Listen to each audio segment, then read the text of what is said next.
Ganda ng kulay oh.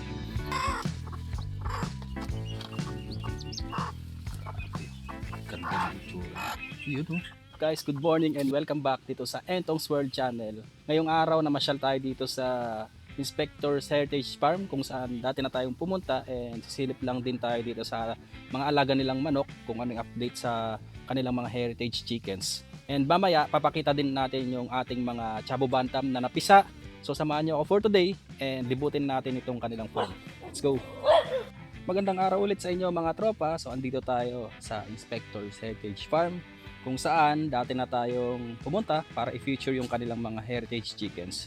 So ito na yung update sa kanilang mga alaga. Una muna tayo dito sa kanilang mga Brahma chickens. So ito na yung update sa kanilang Brahma. Hindi na ito yung kanilang mga breeders before. So tingin ko ito yung mga anak. So ayan itsura ng mga Brahma nila. Ang tawag dito guys ay Buff Brahma. Sa mga hindi pa nakakalam, ito yung isa sa pinakamalaking manok sa buong mundo.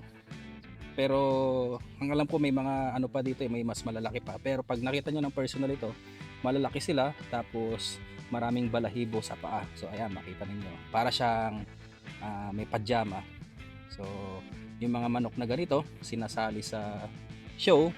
Kadalasan kapag pumunta kayo sa mga chicken show, makikita ninyo mas malalaki pa yung katawan ng mga Brahma nila doon, iba-ibang kulay, tapos sobrang gaganda.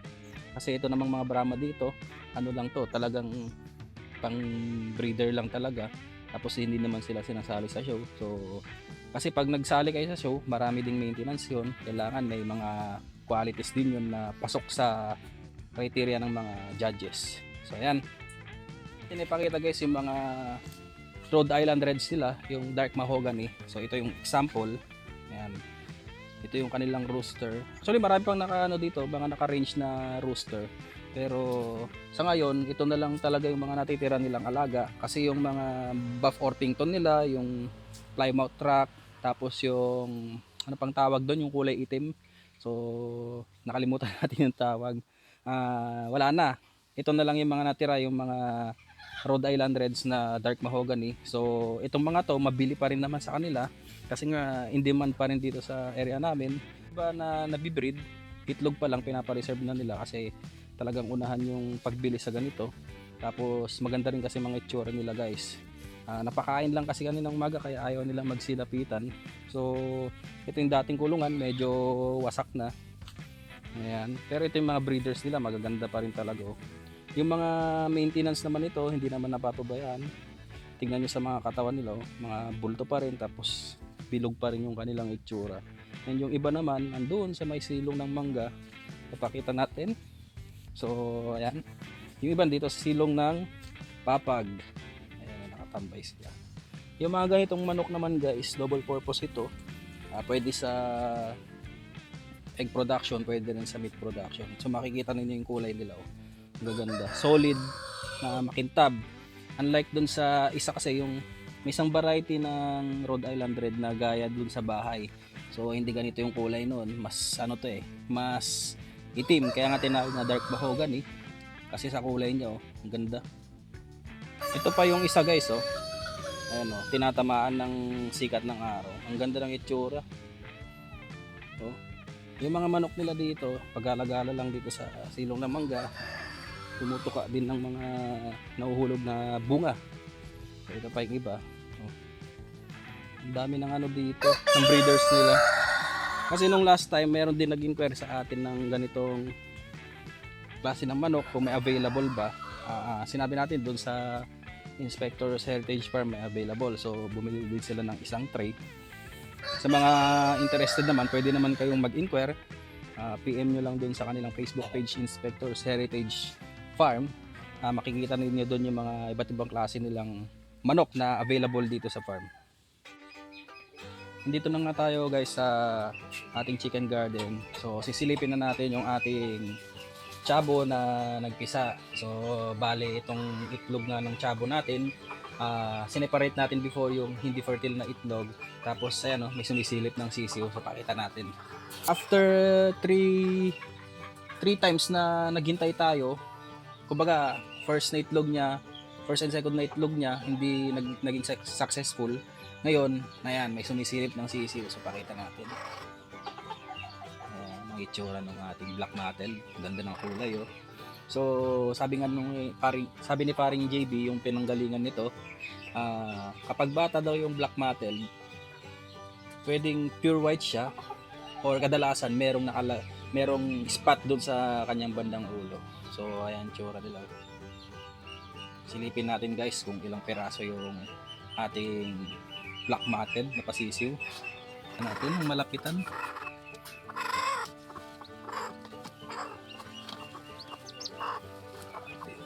Ganda ng itsura. Yun oh. 5 guys. So lahat ng tinanggal natin before na hindi fertile, hindi naging sayang kasi naluto naman natin yon. Tapos proven naman na walang sisiw. Pero itong mga natira yan oh, proven talaga oh. Ito yung tinutukoy ni parang JB oh. Kapag pure daw na black mattel, yung magiging anak niya, pwedeng pure white tapos kadalasan merong black sa ulo. Ayan. So unti-unti sila parang Dalmatian na aso, di ba?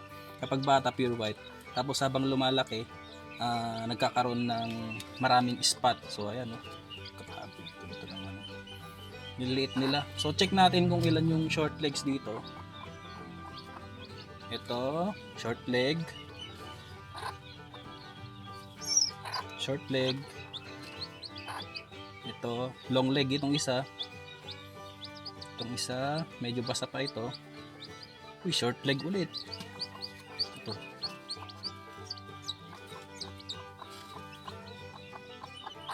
Short leg. So, 4 na short legs.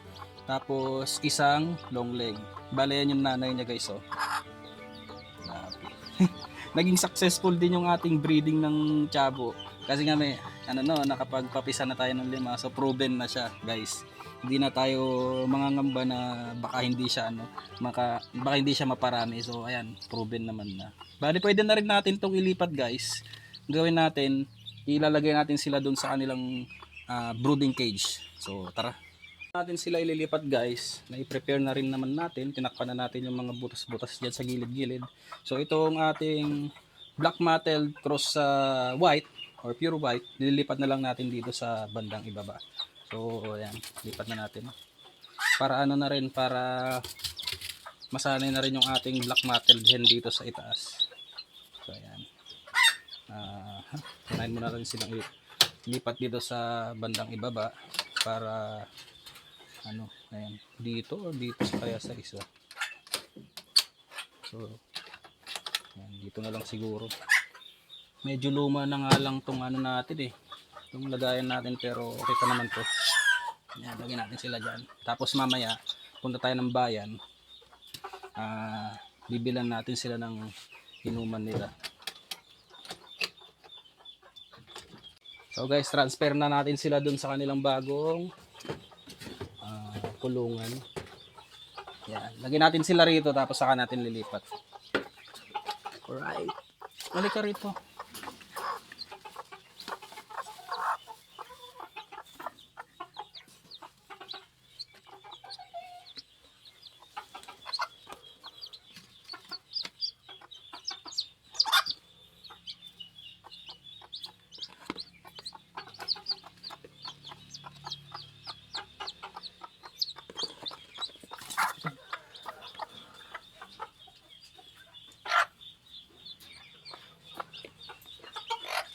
So guys, dito natin sila ililipat. Ayan. Meron na rin nakasetup dito na ilaw nila. Tapos syempre, yung ating mga sisiw. Para kahit papaano ayan. So, ganyan yung setup natin. And guys, oh. Grabe.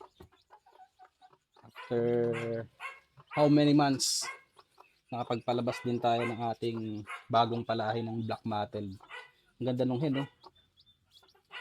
Ito medium legs tong hen natin, pero ayan, oh, nakadapa din. Maganda siyang tignan.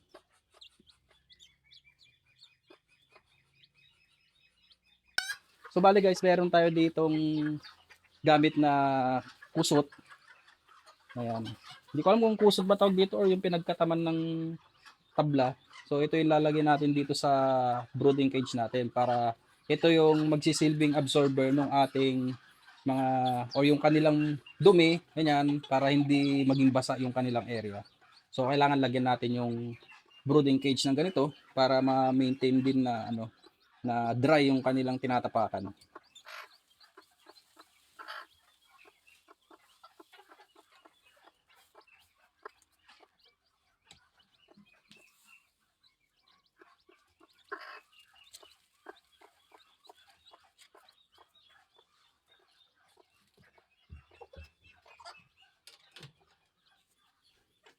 Yan guys, no, all goods na set up na natin. So may isang sisiw. Yan yung setup natin dito.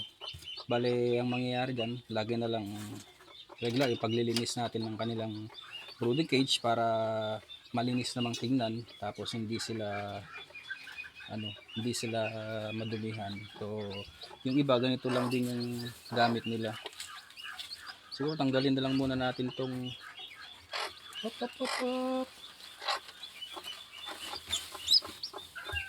yung kasi to yung apakan nung lumang or apakan nung ating mga sisiw na nanggaling sa incubator. So sila naman kasi may hen naman, kaya ito na lang siguro, kusot na lang muna. Kasi pag rice hull, may mga nakapagsabi na hindi raw ganun ka okay. Hindi lang natin sure pero yung iba ganito ang gamit. So guys, yan, ang gagawin naman natin dito na next ay bibigyan natin sila ng probiotics or yung Yakult. Pwede rin nating painumin yung mga bagong pisang sisiw, or pwede rin daw pala yung tubig na may brown sugar. So ganun yung nakikita natin sa ibang breeders, paunang inumin nila. So hindi pa natin alam kung ano yung purpose nun, pero sila successful naman yung breeding nila sa mga chabo nila kapag ganun yung ginagawa nila. So ayan, tingnan nyo, ang gaganda ng mga chabo natin ngayon.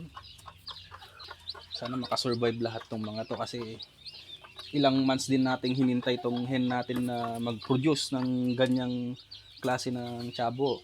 At saka gustong-gusto rin kasi talaga natin yung kulay niya. So guys, ito namang hawak natin ay yung Benjarong Cock na ating nabili kay Sir Neil ng Bichabo Fancy Chicken. So shoutout sa sir, ito na yung ating nakuha dati na sisiw. Bale, hinihintay na nga natin yung kanya magiging sisiw. Sana ay mapisa lahat. Tapos kapag naparami na natin ito, itatry din natin mag-breed ng iba pang kulay. Yung mga fantail din na Thailand Chabo. So pang display lang din naman natin sa garden. Tapos libangan kapag umuwi tayo. And kung merong magkagusto na bumili sa atin, pwede rin naman nating bigyan ng ating palahi. So ayan, ayan itsura ng Benjarong guys. Bale, kulang pa yung kanyang balahibo. Ayan, naglulugon pa siya. Medyo masakit pa ang katawan nito. Ayan, patubo pa lang. Pero kapag nakompleto na yung balahibo nito, siguro sobrang ganda. Kasi ang ikli rin ng paa, talagang short leg siya.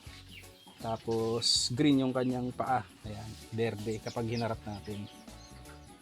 Ayan. Kasi ang Benjarong merong dalawang klase or dalawang kulay sa kanilang paa. Pwedeng maging dilaw or pwedeng, di ko alam kung green ang tawag dito, pero sa Thailand kasi kadalasan green yung paa. Ayun yung mga sinasali nila sa show. Sa mga expert dyan, alam naman nila yung mga ganitong klase ng kulay. Ayan, light Benjarong nga lang ito, pero possible din na maglabas ito ng mas darker color ng Benjarong kasi ganoon naman talaga yung kanilang kulay. Tapos yung iba pa nating palahi, yung mga Japanese bantam, hindi pa naman natin sila na out dito sa ating coop. And meron din tayo ditong isang Shamo, or yung kung tawagin nila ay manok ng Muslim. So ayun, paparamihin din natin yan para iba-ibang klase yung ating pet dito sa farm. Meron tayong kambing, may bibi, meron tayong mga manok. So yun lang ang ating video for today guys. Sa mga nanood, shoutout sa inyong lahat. And kung bago ka dito sa ating channel, don't forget to like, share, comment, and subscribe. And hit mo na rin yung notification bell para updated ka sa ating mga next upload videos. Ingat po kayo lagi guys. Happy farming and God bless po sa inyong lahat.